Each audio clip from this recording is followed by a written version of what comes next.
I was watching The Wizard of Oz the other day, and there's this incredible scene, obviously, at the beginning when Dorothy first lands in Munchkinland, crushes the Wicked Witch of the East, and comes out and has these ruby slippers on, and realizes she's got a serious problem on her hands.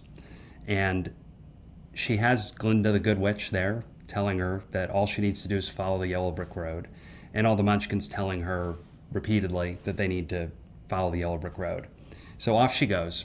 Before she leaves, she tries to ask Glinda a question, but Glinda, the Good Witch, doesn't have time for Dorothy's questions and leaves. Maybe because she's tired of the Munchkins, and maybe it's because she's got someone else she needs to help. But in any event, Dorothy is on her own. She's got the slippers, which is why the witch wants to kill her, and she's got a very vague idea of where to go and what to do.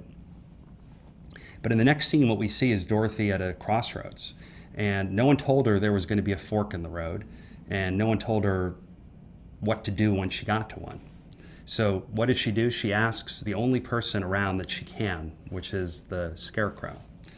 And the Scarecrow tells her he can't be a lot of help to her. He's got experience with seeing people go by, but no one has gone the same direction. They've all gone different ways.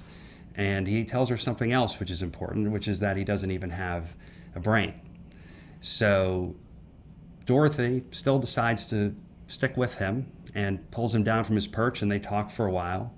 They forget about how to get to the Emerald City. They talk about all the great things they imagine are going to happen once they get there. And very quickly they decide they like each other, and they go off on one path, off to the left. And for all they know, the Emerald City's service entrance is right off there to the right.